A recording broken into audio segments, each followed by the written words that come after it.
dramatic reading, straight from the canon. We have Jack Stapleton here today. It's every third Sunday of the month, and we're delighted that we are going to hear The Noble Bachelor today. I just want to let you know that this would be a little bit longer than the last one. So we do have an intermission, and you can get more goodies. We have a WC back here if you haven't used it already. It's a slight step down and to the left. Cell phones, please mute your cell phones. And I'm just happy to see you all here again. So enjoy. The Adventure of the Noble Bachelor by Sir Arthur Conan Doyle. The Lord St. Simon marriage and its curious termination have long since ceased to be the subject of interest in those exalted circles in which the unfortunate bridegroom moves. Fresh scandals have eclipsed it, and their more piquant details have drawn the gossips away from this 4-year-old drama. As I have reason to believe, however, that the full facts have never been revealed to the general public, and as my friend Sherlock Holmes had a considerable share in clearing the matter up, I feel that no memoir of him would be complete without some little sketch of this remarkable episode. It was a few weeks before my own marriage, during the days when I was still sharing rooms with Holmes in Baker Street, that he came home from an afternoon stroll to find a letter on the table waiting for him.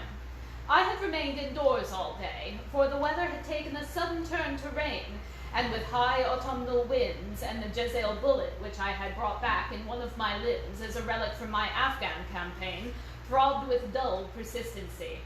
With my body in one easy chair and my legs upon another, I had surrounded myself with a cloud of newspapers, until at last, saturated with the news of the day, I had tossed them all aside and lay listless, watching the huge crested monogram upon the envelope upon the table, and wondering lazily who my friend's noble correspondent could be. "Here's a very fashionable epistle," I remarked as he entered. "Your morning's letters, if I remember right, were from a fishmonger and a tide-waiter." "Yes, my correspondence has certainly the charm of variety," he answered, smiling, "and the humbler are usually the more interesting. This looks like one of those unwelcome social summonses which call upon a man either to be bored or to lie." He broke the seal and glanced over the contents. "Oh, come, it may prove to be something of interest after all." "Not social, then?" "No, distinctly professional." "And from a noble client?" "One of the highest in England." "My dear fellow, I congratulate you." "I assure you, Watson, without affectation, that the status of my client is a matter of less moment to me than the interest of his case. It is just possible, however, that may also not be wanting in this new investigation. You have been reading the papers diligently of late, have you not?" "It looks like it," I said ruefully, pointing to a huge bundle in the corner. "I have had nothing else to do." "It is fortunate, for you will perhaps be able to post me up. I read nothing except the criminal news and the agony column. The latter is always instructive.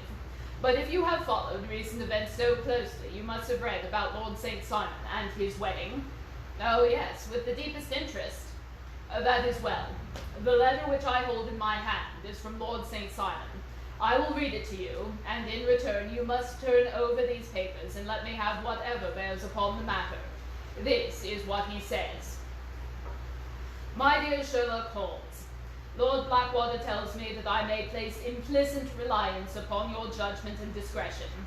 I have determined, therefore, to call upon you and to consult you in reference to the very painful event which has occurred in connection with my wedding.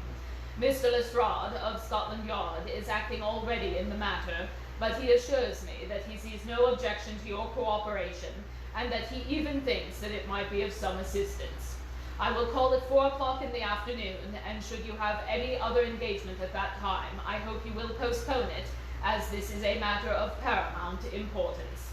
Yours faithfully, Robert St. Simon.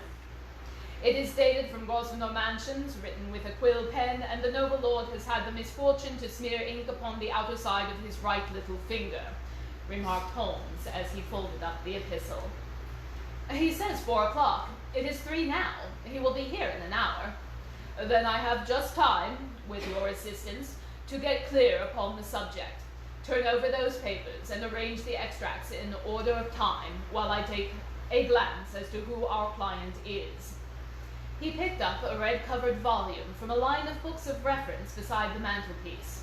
Here he is, said he, sitting down and flattening it out upon his knee. Robert Walsingham de Vere St. Simon, second son of the Duke of Balmoral. Arms, azure, 3 caltrops in chief over a festive sable, born in 1846. He is 41 years of age, which is mature for marriage. Was the Undersecretary for the Colonies in a late administration. The Duke, his father, was at one time Secretary for Foreign Affairs. They inherit Plantagenet blood by their direct descendant and Tudor on the Distaff side. Ha! Well, there is nothing very instructive in all of this.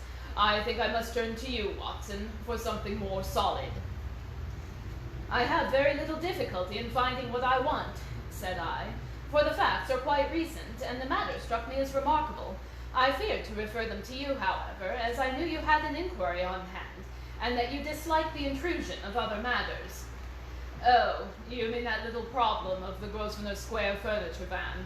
That is quite cleared up now, though indeed it was obvious from the first. Pray, give me the results of your newspaper selections. Here's the first notice which I find. It is in the personal column of the Morning Post, and dates, as you see, some weeks back.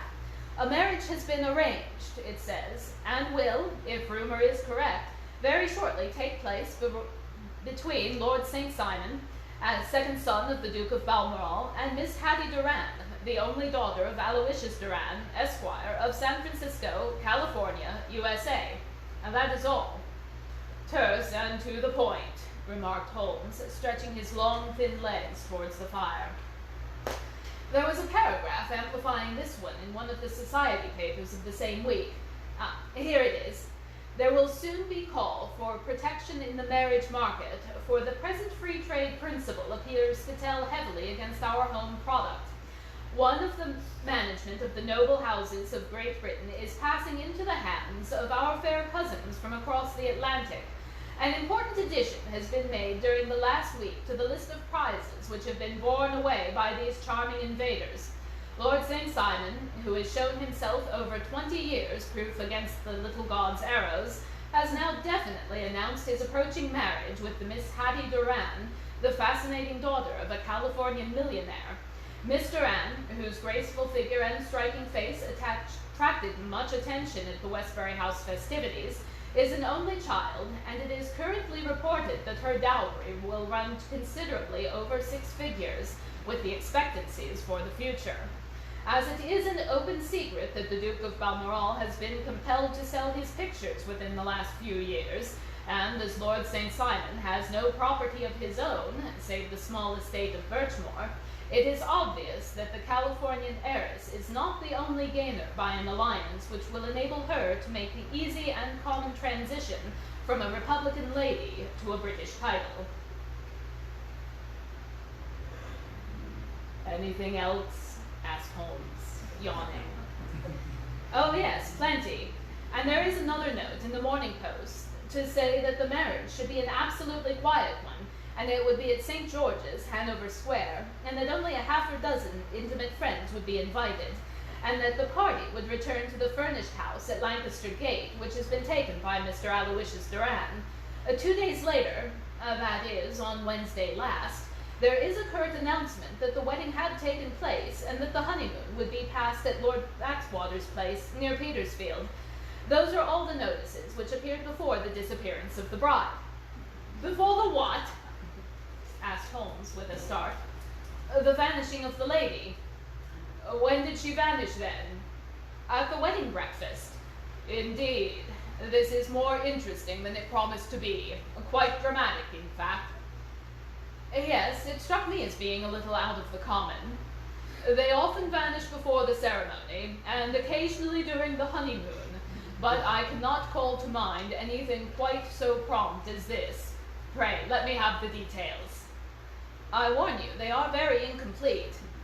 Perhaps we may make them less so. Such as they are set forth in a single article of a morning newspaper of yesterday, which I will read to you. It is headed, "A Singular Occurrence at a Fashionable Wedding." The family of Lord Robert St. Simon has been thrown into the greatest consternation by the strange and painful episodes which have taken place in connection with his wedding. The ceremony, as shortly announced in the papers of yesterday, occurred on the previous morning, but it is only now that it has been possible to confirm the strange rumors which have been so persistently floating about. In spite of the attempts of friends to hush the matter up, so much public attention has now been drawn to it that no good purpose can be served by affecting to disregard what is a common subject for conversation. The ceremony, which was performed at St. George's, Hanover Square, was a very quiet one, no one being present save the father of the bride, Mr. Aloysius Duran, the Duchess of Balmoral, Lord Blackwater, Lord Eustace and Lady Clara St. Simon, the younger brother and sister of the bridegroom, and Lady Alicia Whittington. The whole party proceeded afterwards to the house of Mr. Aloysius Duran at Lancaster Gate, where breakfast had been prepared. It appears that some little trouble had been caused by a woman, whose name has not been ascertained, who endeavored to force her way into the house after the bridal party, alleging that she had some claim upon Lord St. Simon. It was only after a painful and prolonged scene that she was ejected by the butler and the footman. The bride, who had fortunately entered the house before this unpleasant interruption, had sat down to breakfast with the rest, when she complained of a sudden indisposition and retired to her room. Her prolonged absence having caused some comment, her father followed her, but learned from her maid that she had only come up to her chamber for an instant, caught up an ulster and bonnet, and hurried down to the passage. One of the footmen declared that he had seen a lady leave the house thus apparelled, but had refused to credit that it was his mistress, believing her to be with the rest of the company. On ascertaining that his daughter had disappeared, Mr. Aloysius Duran, in conjunction with the bridegroom, instantly put themselves into communication with the police, and very energetic inquiries are being made, which will probably result in a speedy clearing up of this very singular business. Up to a late hour last night, however, nothing had transpired as to the whereabouts of the missing lady. There are rumors of foul play in the matter, and it is said that the police have caused to arrest the woman who caused the original disturbance, in belief that, from jealousy or some other motive, she may have been concerned in the strange disappearance of the bride. And is that all? Only one little item from another of the morning papers, but it is a suggestive one. And it is that Miss Flora Miller, the lady who had caused the disturbance, had actually been arrested. It appears that she was formerly a danseuse at the Allegro, and that she had known the bridegroom for some years. There are no particulars, and the whole case is in your hands now, so far as has been set forth in the public press. An exceedingly interesting case, it appears to be. I would not have missed it for the world. But there is a ring at the bell, Watson, and as the clock makes it a few minutes after 4, I have no doubt that this will prove to be our noble client. Do not dream of going, Watson, for I very much prefer having a witness, if only to check my own memory. Lord Robert St. Simon, announced our page boy, throwing open the door. A gentleman entered, with a pleasant, cultured face, high nose and pale, with something perhaps of petulance about the mouth, and with a steady, well-opened eye of a man whose pleasant lot has ever been to command and to be obeyed. His manner was brisk, and yet his general appearance gave an undue impression of age, for he had a slight forward stoop and a little bend of the knees as he walked. His hair, too, as he swept off his very curly-brimmed hat, was grizzled around the edges and thin upon the top. As to his dress, it was careful to the verge of foppishness, with a high collar, black frock coat, white waistcoat, yellow gloves, patent leather shoes, and light-colored gaiters.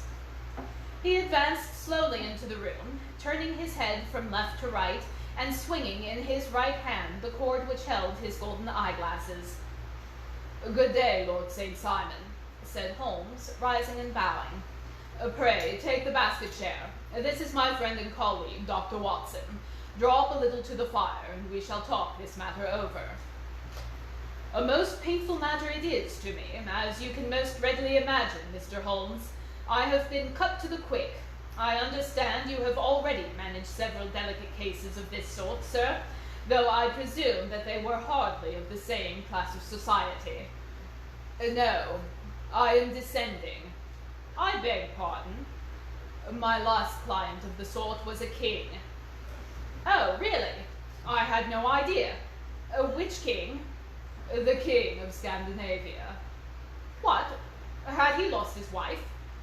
"You can understand," said Holmes suavely, "that I extend to the affairs of my other clients the same secrecy which I promised to you in yours." "Of course. Very right, very right. I'm sure I beg pardon. As to my own case, I am ready to give you any information which may assist you in forming of an opinion." Thank you. I have already learned all that is in the public prints and nothing more. I presume that I may take it as correct. This article, for example, as to the disappearance of the bride." Lord St. Simon glanced over it. "Yes, it is correct as far as it goes." "But it needs a great deal of supplementing before anyone could offer an opinion. I think I may arrive at my facts most directly by questioning you."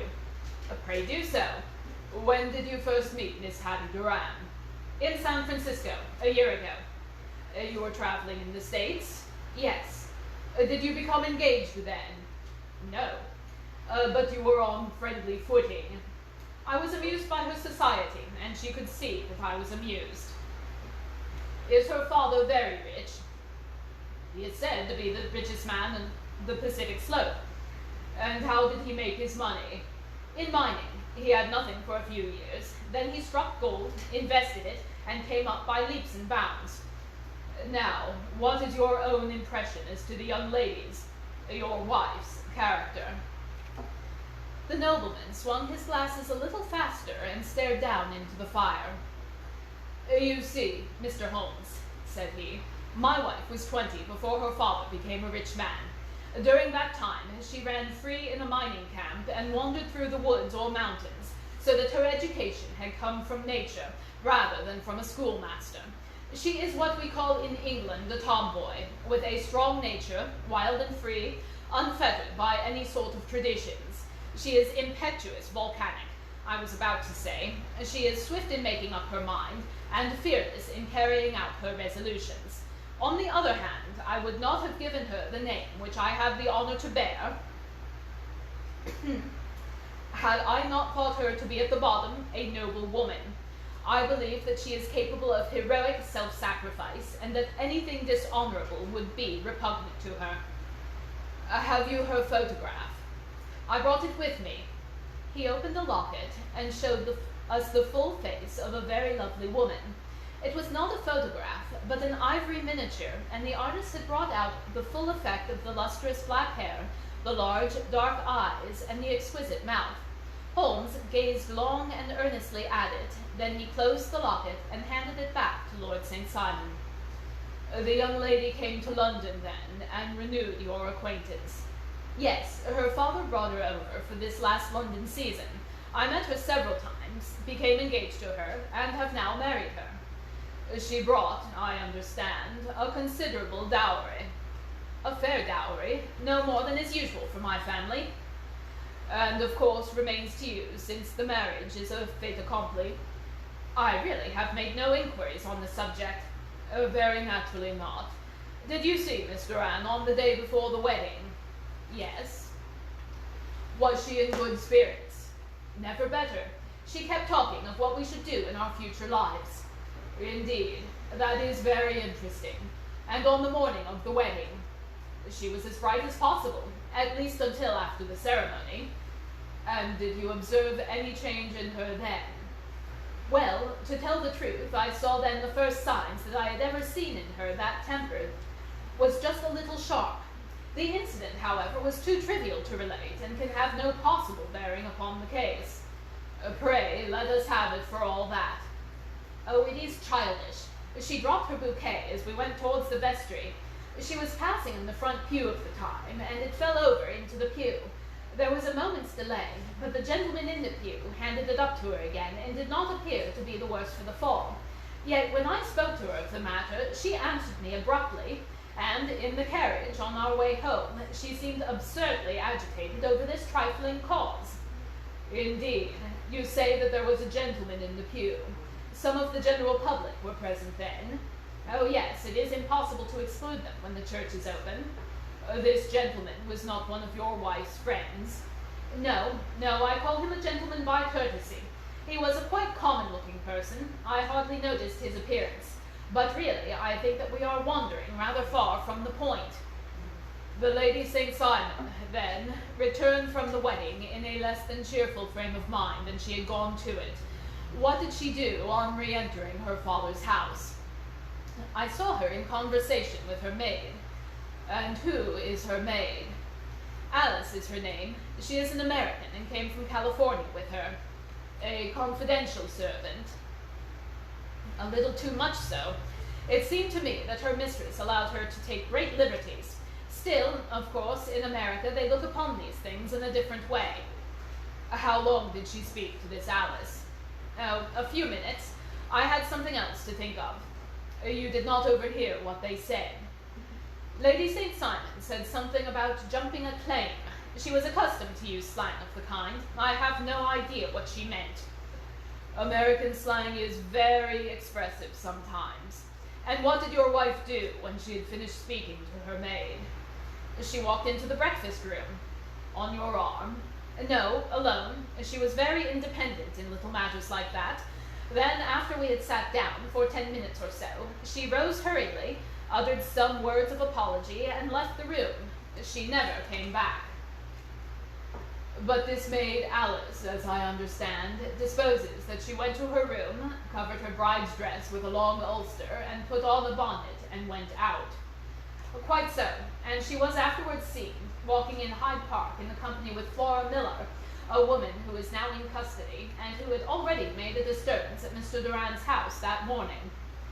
Ah, yes, I should like a few particulars as to this young lady and your relations to her.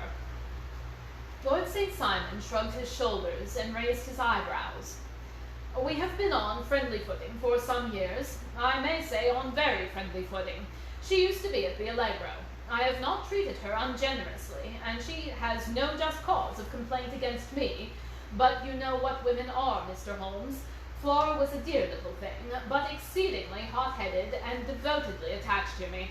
She wrote me dreadful letters when she heard I was to be married, and to tell the truth, the reason why I had the marriage celebrated so quietly was that I feared that lest there might be a scandal in the church.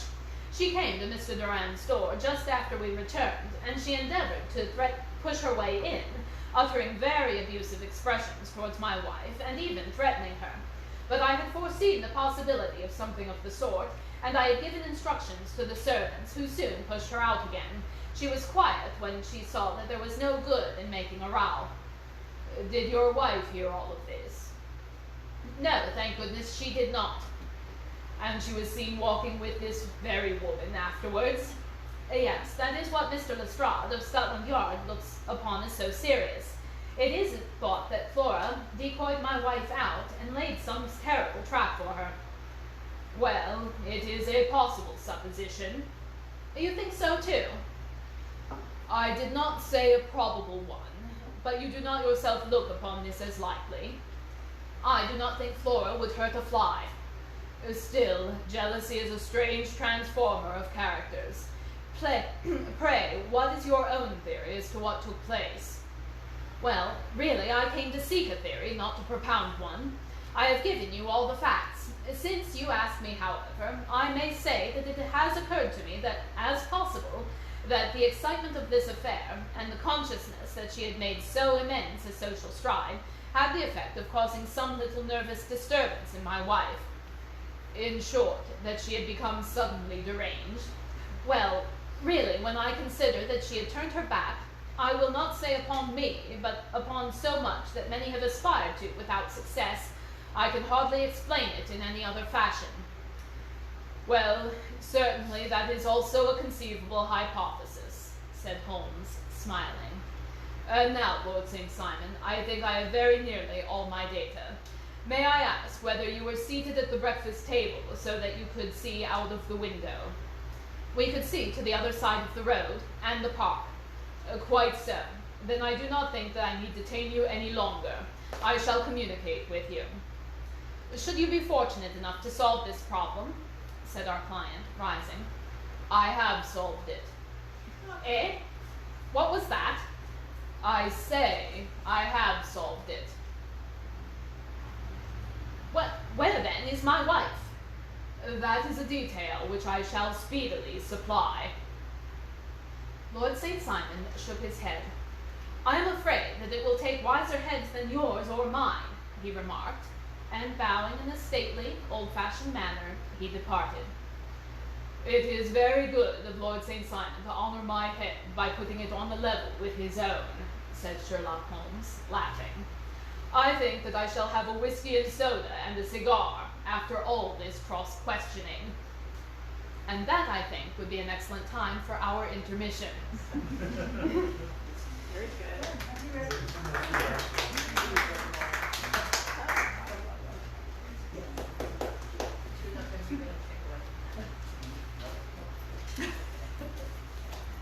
5 or 10 minutes. Thank you so much. I started looking at my questions for the cards. But yeah.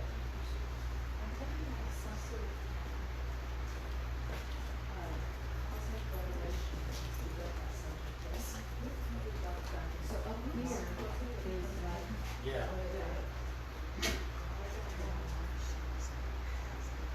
did she send you a mail? Oh, no, we talked Do we to actually have anybody watching? Okay. We have one person still here, but when I started it, we immediately had 6 people.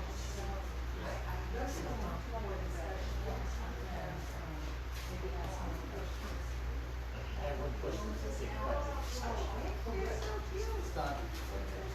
It's not very obvious. Okay. Hello.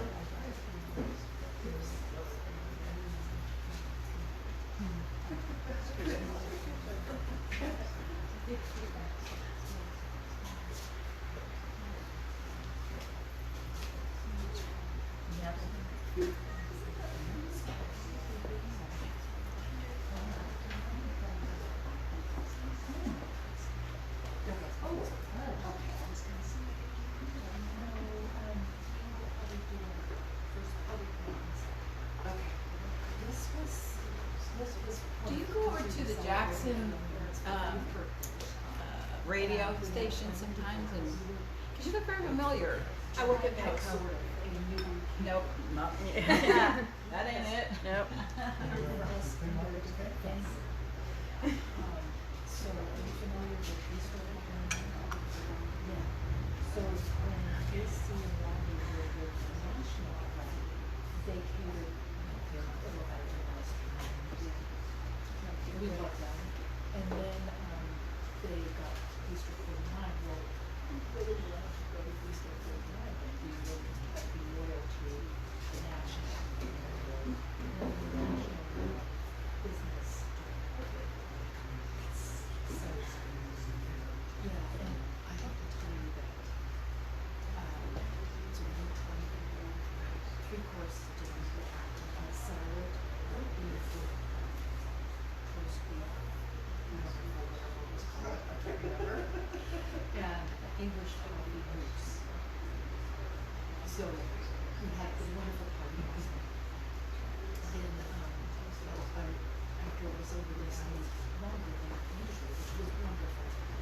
But I just closed everything and put it up cleaning up, so it's still. This morning, everything was. And no one came in, the fairies didn't come today. The fairies did not clean up for me. I'm so disappointed. Right. But anyway, let me introduce you.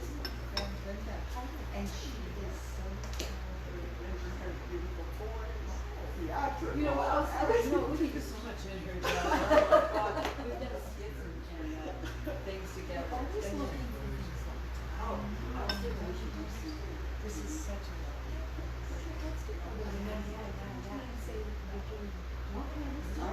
That was so cool. She's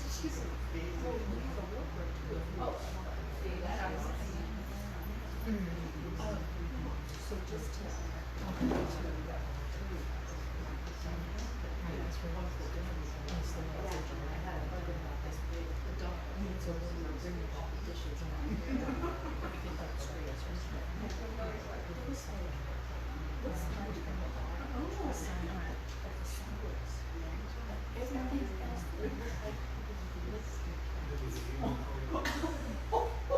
I would go back and I go, look, Casey.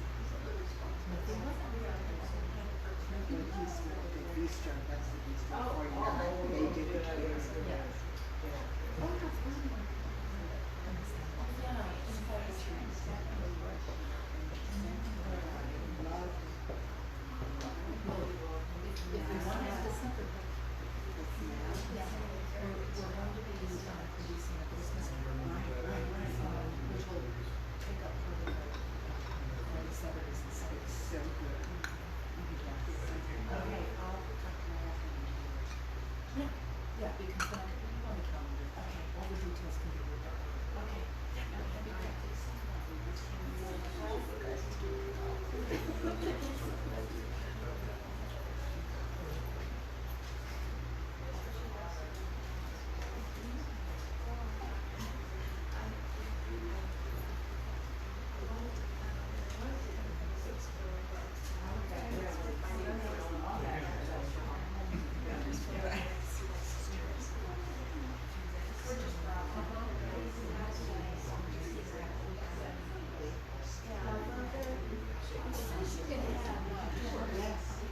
So it goes back in that.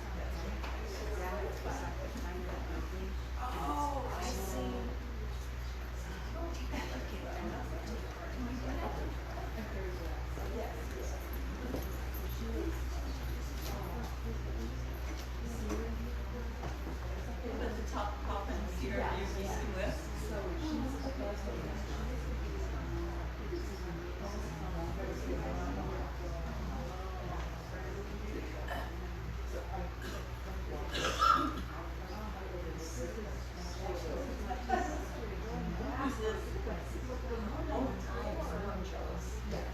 My sister went home to Brazil.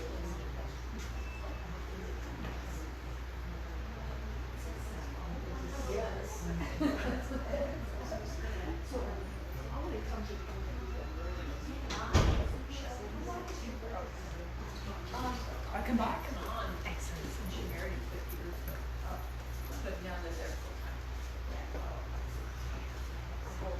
do we have everything?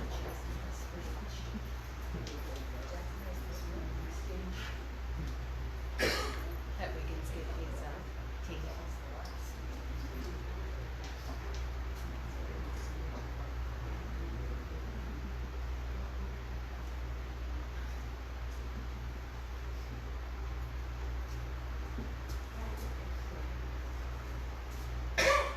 So we're gonna continue on.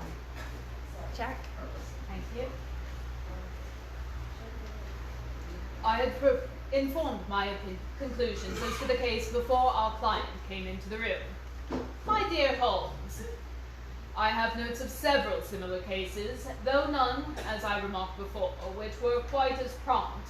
My whole examination served to turn my conjecture into certainty. The circumstantial evidence is occasionally very convincing, as when you find a trout in the milk, to quote Thoreau's example. But I have heard all that you have heard, without, however, the knowledge of the pre-existing cases which serves me so well. There was a parallel instance in Aberdeen some years back, and something on very much the same lines at Munich the year after the Franco-Prussian War. It is one of these cases, but hello, here is Lestrade. Good afternoon, Lestrade. You will find an extra tumbler upon the sideboard, and there are cigars in the box. The official detective was attired in a pea jacket and cravat, which gave him a decidedly nautical appearance, and he carried a black canvas bag in his hand. With a short greeting, he seated himself and lit the cigar which had been offered to him. "What's up, then?" asked Holmes, with a twinkle in his eye. "You look dissatisfied." "And I feel dissatisfied. It is this infernal St. Simon marriage case. I can make neither head nor tail of the business. Really, you surprise me. Who ever heard of such a mixed affair? Every clue seems to slip through my fingers. I have been at work upon it all day. And the very wet it seems to have made you," said Holmes, laying his hand upon the arm of the pea jacket. "Yes, I have been dragging the Serpentine. In heaven's name, what for?" "In search of the body of the Lady St. Simon." Sherlock Holmes leaned back in his chair and laughed heartily. "Have you dragged the basin of Trafalgar Square fountain?" he asked. "Why? What do you mean?" "Because you have just as good a chance of finding the lady in one as in the other." Lestrade shot an angry glance at my companion. "I suppose you know all about it," he snarled. "Well, I've only just heard the facts, but my mind is made up." "Oh, indeed. And then you think that the Serpentine plays no part in the matter?" "I think it very unlikely." "Then perhaps you will kindly explain how it is we found this in it." He opened his bag as he spoke, and tumbled onto the floor a wedding dress of watered silk, a pair of white satin shoes, and a bride's wreath and veil, all discolored and soaked in water. "There," said he, putting the new wedding ring upon the top of the pile. "There is a little nut for you to crack, Mr. Holmes." "Oh, indeed," said my friend, blowing blue rings into the air. "You dragged them from the Serpentine?"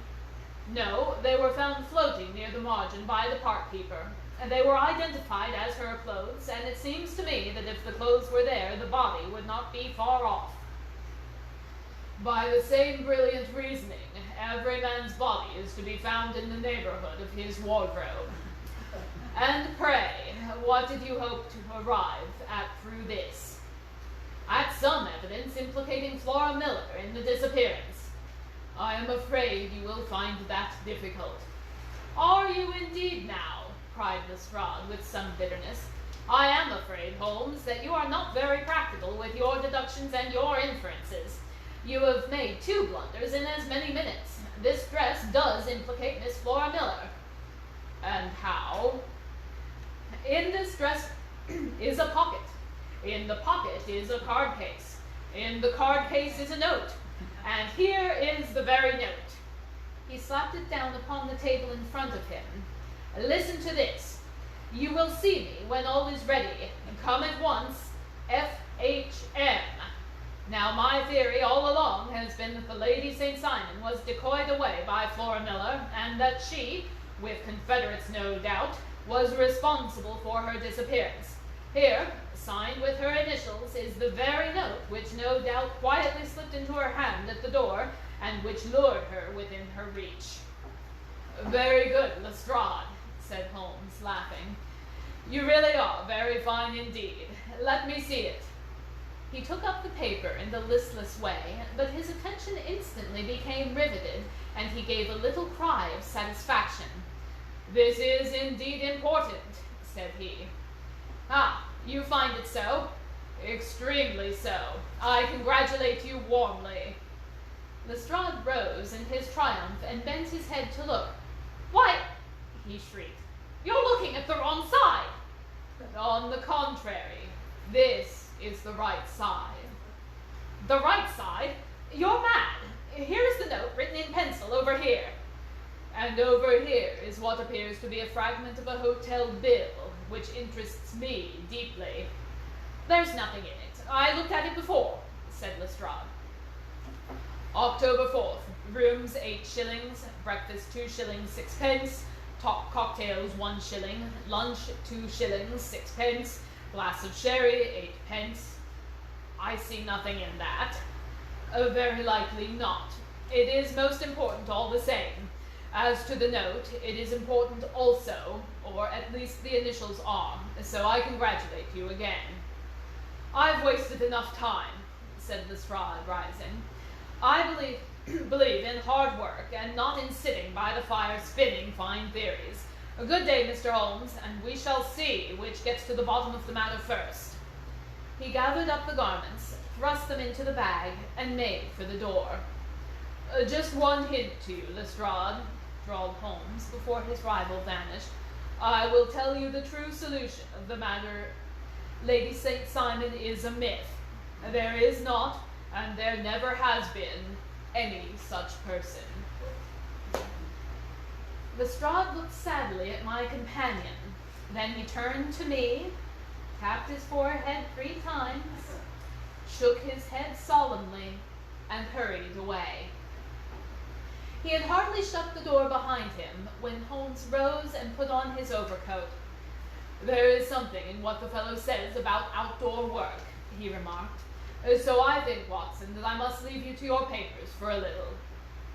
It was after 5 o'clock when Sherlock Holmes left me, but I had no time to be lonely, for within an hour there arrived the confectioner's man with a very large flat box. This he unpacked with the help of a youth whom he had brought with him, and presently, to my very great astonishment, a quite Epicurean little cold supper began to be laid out upon our humble lodging-house mahogany. There were a couple of brace of cold woodcock, a pheasant, a pâté de foie gras pie, with group of ancient and cobwebby bottles. Having laid out all these luxuries, my 2 visitors vanished away, like the genii of the Arabian Nights, with no explanation save that the things had been paid for and were ordered to this address. Just before 9 o'clock, Sherlock Holmes stepped briskly into the room. His features were gravely set, but there was a little light in his eye which made me think that he had not been disappointed in his conclusions. "They have laid the supper, then," he said, rubbing his hands. "You seem to expect company. They have laid for 5. "Yes, I fancy we may have some company dropping in," said he. "I am surprised that Lord St. Simon has not already arrived. Ha! I fancy I hear that step of his is now upon the stairs." It was indeed our visitor of the morning who came bustling in, dangling his glasses more vigorously than ever, and with a very perturbed expression upon his aristocratic features. "My messenger reached you, then?" said Holmes. "Yes, and I confess that the contents startled me beyond measure. Have you good authority for what you say?" "The best possible." Lord St. Simon sank into a chair and passed his hand over his forehead. "What will the Duke say," he muttered, "when he hears that one of the family has been subjected to such humiliation? It is the purest accident. I cannot allow that there is any humiliation. Ah, you look on these things from another standpoint. I fail to see that anyone is to blame. I can hardly see how the lady could have acted otherwise, for though her abrupt method of doing it was undoubtedly to be regretted, having no mother, she had no one to advise her in such a crisis." "It was a slight, a public slight," said Lord St. Simon, tapping his fingers upon the table. "You must make allowances for this poor girl, placed in so unprecedented a position." "I will make no allowance. I am very angry indeed, and I have been shamefully used." "I think I heard a ring," said Holmes. "Yes, there are steps on the landing.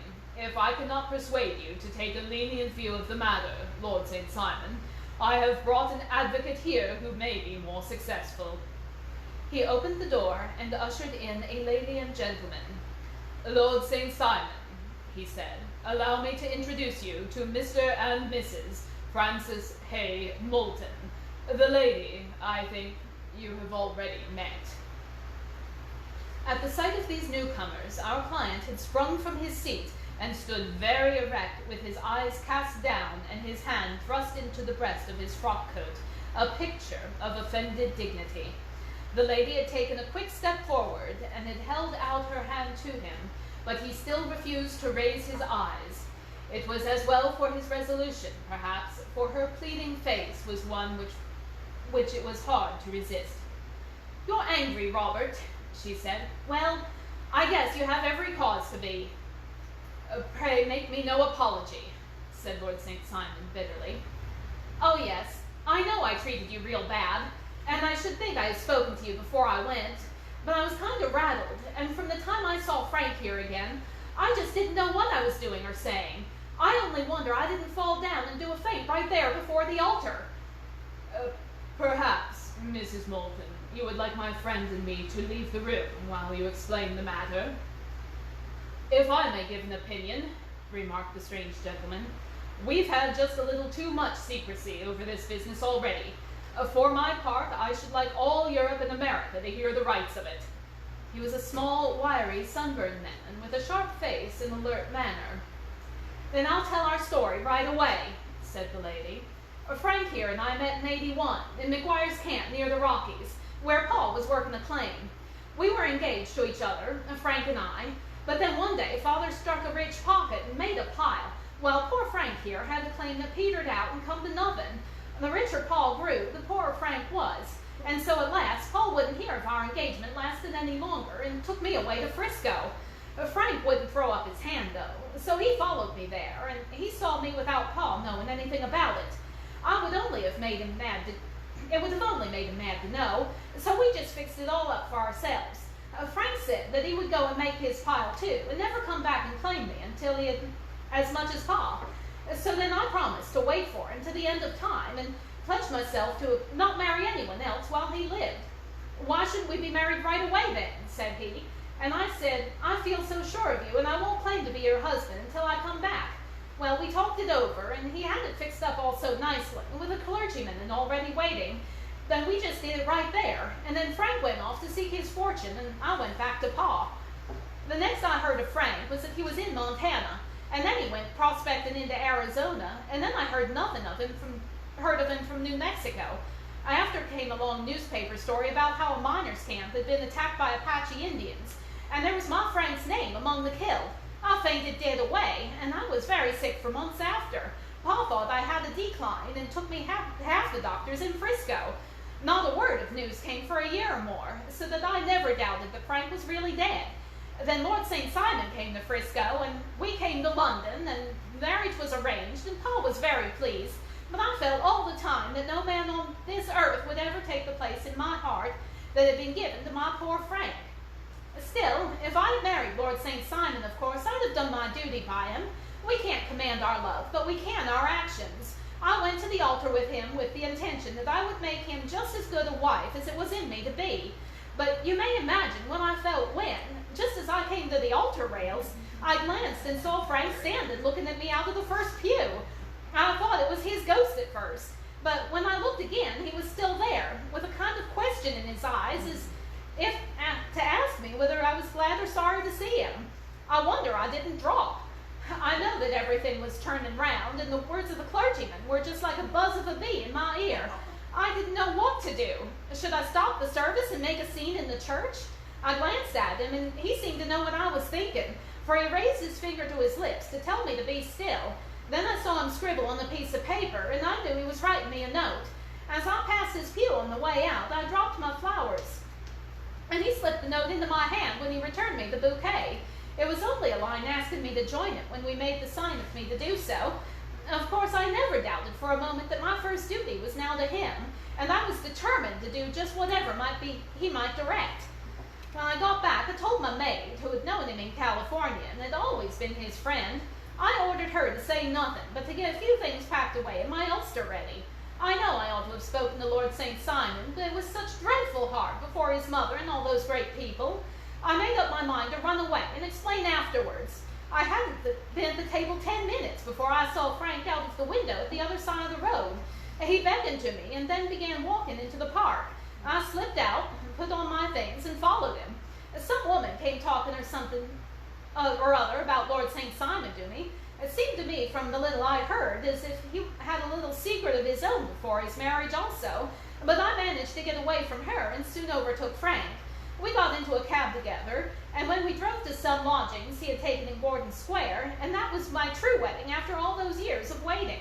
Frank had been a prisoner among the Apaches and had escaped and come on to Frisco and found out I'd given him up for dead and had gone to England, followed me there, and had come upon me at last on the very morning of my second wedding. I saw it in the paper, explained the American. It gave me the name of the church, but not where the lady lived. Then we had a talk as to what we should do, and Frank was all for openness, but I was so ashamed of it all, I felt as if I would like to vanish away and never see any of them again, just sending a line to Paul, perhaps, to show him that I was still alive. It was awful for me, I think, all those lords and ladies sitting around that breakfast table and waiting for me to come back.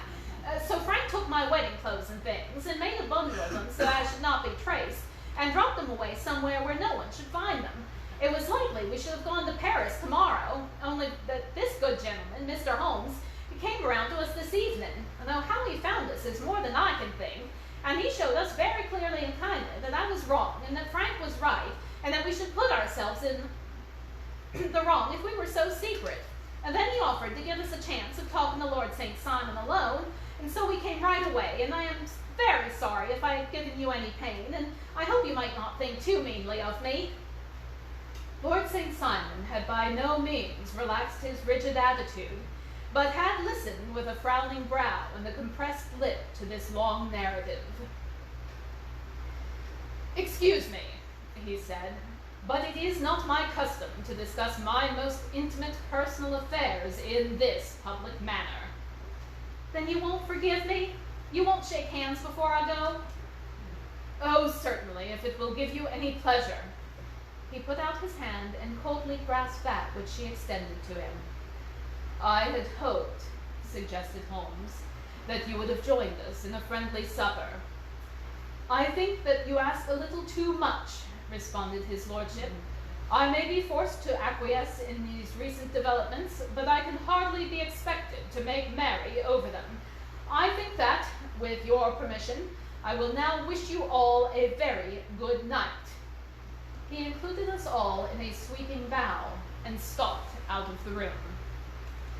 "Then I trust you, at least, will honor me with your company," said Sherlock Holmes. "It is always a joy to me to meet an American, Mr. Moulton, for I am one of those who believe that the folly of a monarch and the blundering of a minister in far-gone years will not prevent our children from being someday citizens of the same world-wide country under a flag which shall be quartered of the Union Jack and the Stars and Stripes." "This case has been an interesting one," remarked Holmes when our visitors had left, "because it serves to show very clearly how simple the explanation may be of an affair which at first seems to be almost inexplicable. Nothing could be more natural than the sequence of events as narrated by this lady, and nothing stranger than the result when viewed, for instance, by Mr. Lestrade of Scotland Yard." "You were not yourself at fault, then?" "From the first, two facts were obvious to me. The one that the lady had been quite willing to undergo the wedding ceremony, and the other that she had repented of it within a few minutes of returning home. Obviously, something had occurred during the morning, then, to cause her change of mind. What could that something be? She could not have spoken to anyone when she was out, for she had been in the company of the bridegroom. Had she seen someone then? If she had, it must be someone from America, because she had spent so short a time in this country that she could hardly have allowed anyone to acquire so deep an influence over her that the mere sight of him would induce her to change her plans so completely. You see, we have already arrived, by a process of exclusion, at the idea that she might have seen an American. Then who could this lover be? And why should he possess so much influence over her? It might be a lover, or it might be a husband. Her young womanhood had, I knew, been spent in rough scenes and under strange conditions, so far as I got before I had ever heard Lord St. Simon's narrative. When he told us of the man in the pew, of the change in the bride's manner, of so transparent a device as obtaining a note at the drop of a bouquet, of her resort to her confidential maid, and of her very significant allusion to claim jumping, which in miners' parlance means taking possession of that which another person has prior claim to, the whole situation became absolutely clear.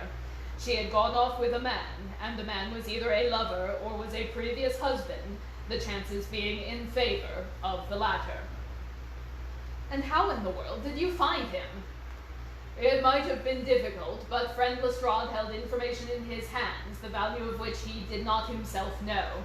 The initials were, of course, of the highest importance, but more valuable still was it to know that within a week he had settled his bill at one of the most select London hotels.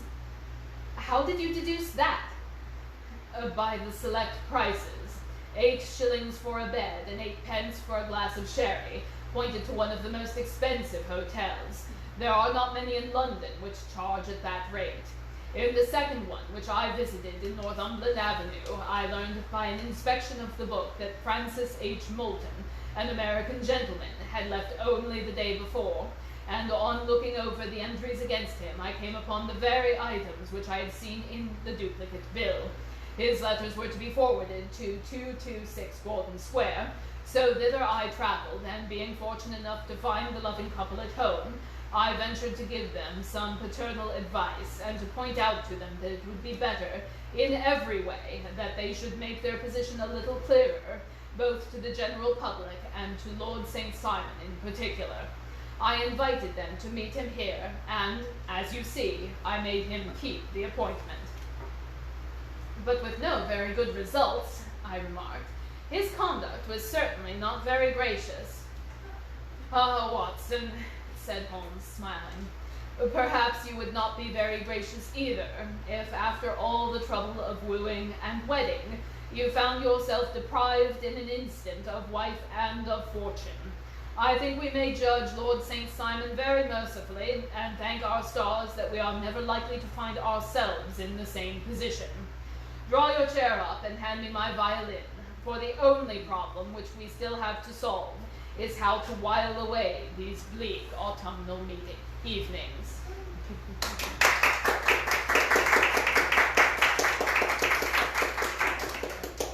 Thank you very much for joining us today for the adventure of the noble bachelor. We do greatly appreciate your company here. Hope you'll spread the word. Hope you'll come back. There is one other thing I like to point out, and that is that we at Baker Street West are a non-profit organization. As a consequence, any sort of little financial gratuity you might wish to bestow upon us would be most humbly appreciated, but it is, of course, by no means expected. There is one other thing. With gentlemen lodgers such as Holmes and Watson, Mrs. Hudson needs all the help she can get. Thank you very much for joining us. I hope you have a lovely time today. Thank you.